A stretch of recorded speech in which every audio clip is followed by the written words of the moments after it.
Thinking of booking Independence of the Seas? In this video, I'll take you through 10 things you really need to know before you sail. We'll cover dining, cabins, activities, Wi-Fi, family tips, and even a few insider secrets that will save you money. Whether this is your first Royal Caribbean cruise, or you're comparing it with Princess or P&O cruises, this guide will help you decide if Independence is the right ship for you. What's included, and what costs extra? Your cruise fare covers your accommodation, main dining rooms, the Windjammer buffet, entertainment, and plenty of activities like the climbing wall, pools, and the Flow Rider surf simulator. Live music, the theatre shows, and even the ice rink are all included too.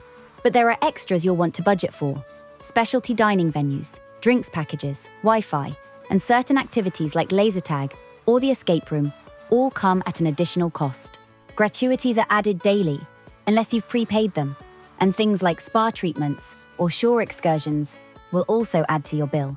A quick tip on drinks packages: the price changes. Keep an eye on the Royal Caribbean app or website, because you can sometimes save money by booking when there's an offer. And if the price drops after you've booked, you can cancel and repurchase at the lower rate. I'll be covering whether the drinks package is really worth it in a full video later in this series. What dining options and specialty restaurants are available on board? Independence has a really wide range of dining. If you want variety, the Windjammer buffet is open for breakfast, lunch, and dinner. And it's where you'll find international options, themed evenings, and plenty of choice for fussy eaters. The main dining rooms are included too, with a rotating menu each evening. If you prefer something quick, Sorrento serves up pizza by the slice until the early hours. And Café Promenade is the go-to for coffee, cakes, and light snacks. Fish and chips is also an included option, except for the lobster tail, and handy if you are by the pool. For something special, there are several specialty restaurants. Giovanni's Table is an Italian restaurant, popular for pasta and Mediterranean-inspired dishes. Izumi Hibachi combines Japanese cooking with a bit of theatre, and I'd recommend booking as soon as reservations open if you want a spot. Johnny Rockets is a retro American-style diner that's great for families. And then there's Chops Grill, which is Royal Caribbean's signature steakhouse. These all come at an extra cost, but many passengers feel they're worth it, especially if you're celebrating a special occasion. What entertainment and activities are there on board? Royal Caribbean is known for its entertainment, and Independence doesn't disappoint. In the main theatre, you'll find Broadway-style productions, along with guest acts like comedians and magicians. Studio B hosts the ice skating shows, which are always impressive considering you're at sea. Then there are activities across the ship. The Flow Rider surf simulator is a Royal Caribbean trademark, and you'll also find a rock climbing wall, mini golf, sports courts, and 2 perfect storm water slides. If you enjoy nightlife, there are pubs and bars along the Royal Promenade, as well as karaoke, quizzes, and live music every evening. Independence really does cater for all ages. Is Independence of the Seas family-friendly? Adventure Ocean is the dedicated kids club, split into age groups from 3 to 17. Younger children get creative activities, games, and play areas, while teens have their own lounge and discos.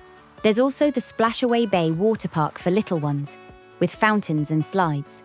Babysitting services are available for an extra charge if adults want a night out. And the arcade is another option for older kids, though again, that's paid. Families often rate Independence highly because there's so much to keep children occupied, which is one reason it's a popular choice for UK school holiday sailings. What are the best cabins on Independence of the Seas? Independence has everything from inside cabins to large family suites. A unique choice is the Promenade Inside View cabins, where your window looks out over the Royal Promenade inside the ship, rather than the ocean.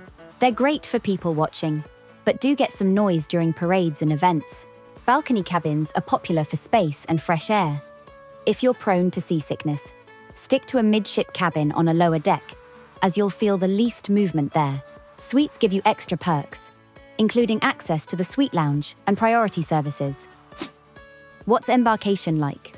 Independence sails regularly from Southampton, making it convenient for UK cruisers. Check-in is done through the Royal Caribbean app, where you upload your documents and choose a boarding time. Arrive at your allocated slot, and you'll find the process smooth and fairly quick. Bags are collected at the terminal, so keep essentials in your carry-on. Things like medication, swimwear, or valuables. Cabins are usually ready by early afternoon. Southampton also has several parking options. And if you book ABP Parking, which is Royal Caribbean Preferred Parking Company, you'll park right by the terminal. If you've bought the key, you'll get priority boarding, which I'll touch on further shortly. What to pack? Packing for Independence of the Seas is a little different to P&O or Princess. Royal Caribbean has its own style, and it's worth knowing before you go. You'll definitely want to pack for formal night. On a week-long cruise, you can expect at least 1 or 2 evenings where guests dress up. For men, that could mean a suit or a dinner jacket, and for women, a sparkly dress. Compared with P&O cruises, it's more relaxed, but still a great chance to dress up for photos on the Royal Promenade. There's also White Night on many sailings, which is a themed party where guests wear white outfits for an evening of music and dancing on deck.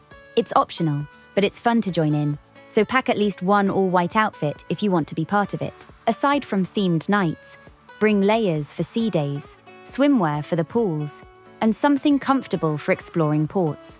If you're sailing from Southampton, don't forget an umbrella or a light jacket, as the weather at the start and end of the cruise can be unpredictable. What's the Wi-Fi like? Royal Caribbean promotes Voom as the fastest internet at sea. You can buy packages for one device or multiple, and you can log out of one device to use another. Streaming services like Netflix and YouTube work, though speeds can vary depending on location.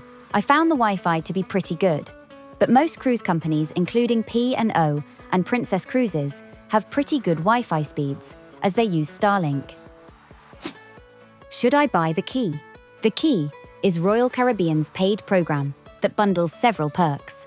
These include priority boarding, carry-on bag drop, a welcome lunch in the main dining room based on the Chops Grill menu, and an internet package.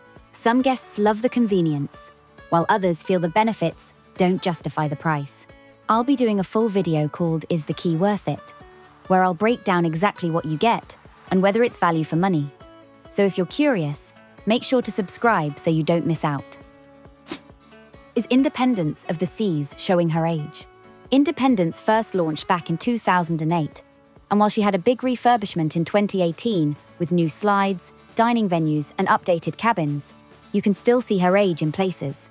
Some of the decor feels dated, especially the cabins, and the style isn't as modern as Royal Caribbean's newest ships. That said, the lively Royal Promenade, the added water slides, and the family-friendly atmosphere do keep her feeling fresh enough. It really depends whether you're after the very latest design or a ship with a more classic Royal Caribbean feel. To really get a feel for the ship, click on screen now to watch my full Independence of the Seas ship tour. It's the perfect next step before you book.